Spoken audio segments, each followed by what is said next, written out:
Now here at Let's Knit Together we have a fantastic range of patterns for you and some beautiful vintage ones as well.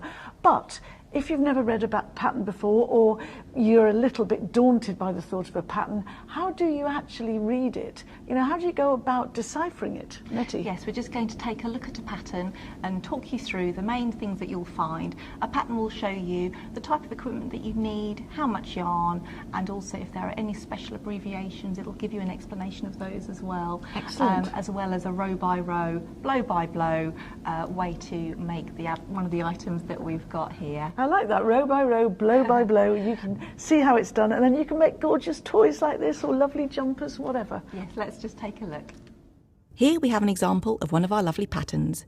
Not every pattern will have all of these features, so don't be daunted.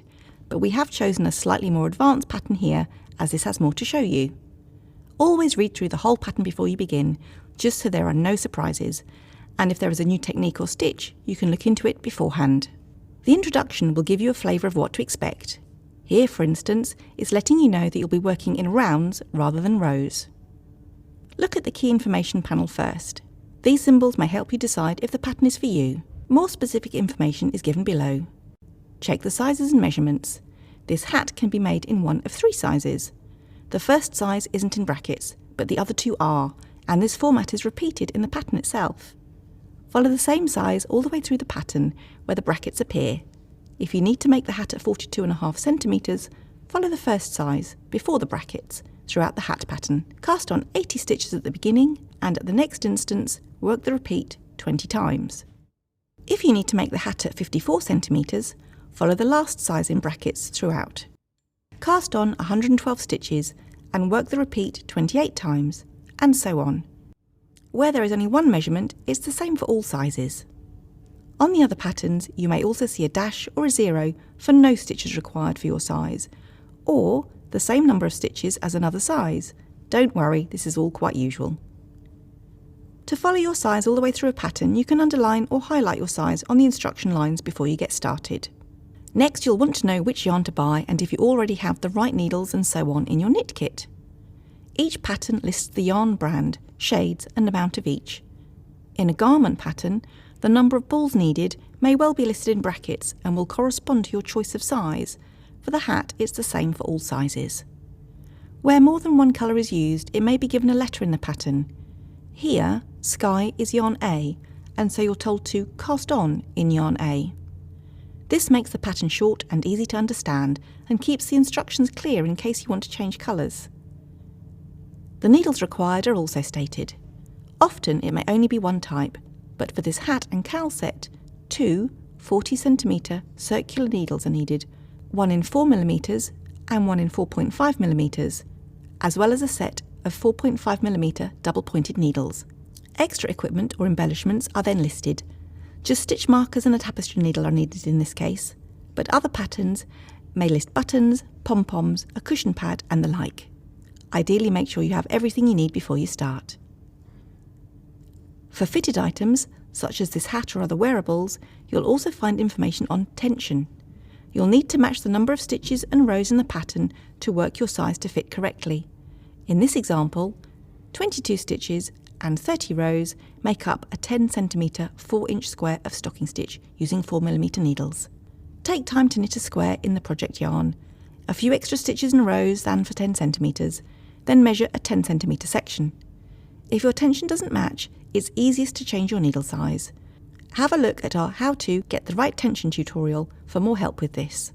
You'll see that patterns use a lot of abbreviations. They're written in this way to make them quick and easy to read, avoiding a lot of long repetition and wordiness. Download our printable abbreviations sheet for easy reference, and you'll get used to this shorthand in no time. It explains how to work some of the more fiddly stitches too. We may also tell you a little bit about the yarn and where to buy it, or an alternative similar yarn in case the project yarn isn't available. If you're going to use a different yarn, make sure you buy enough to match the yarn type and meterage of our project yarn. Go to the How to Read a Ball Band tutorial for extra information.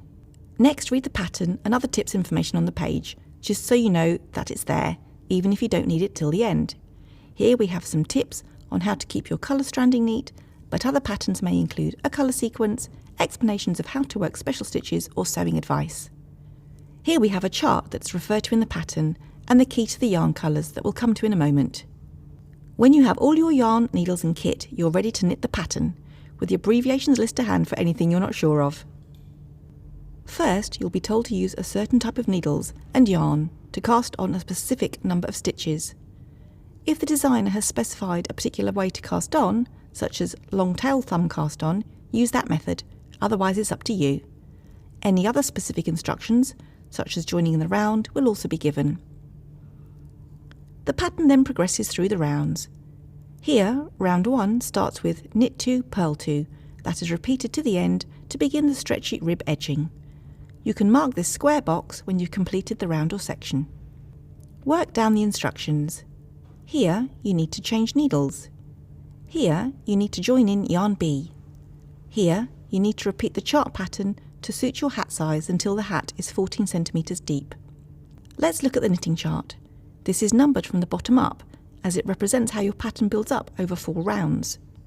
It's numbered on the right, as for rounds you're working from right to left, the same direction as you're knitting. Note that rows are worked back and forth, so row numbers would appear on alternate sides. In this chart, each block is 1 stitch in yarn A or B, as the pattern tells us this is a 4-stitch repeat. The pattern is split into sections to break it up. When it comes to the end of a section, you will be told at what point to cast off completely, any special cast off needed, and whether to block your piece. For other patterns, there may be making up instructions, such as the best order in which to sew the pieces together. Plus there'll be the best way to add any last finishing touches, such as buttons or embellishments. So, now you know what to expect from a pattern, which one will you choose? Go to our pattern collection to find one that suits you.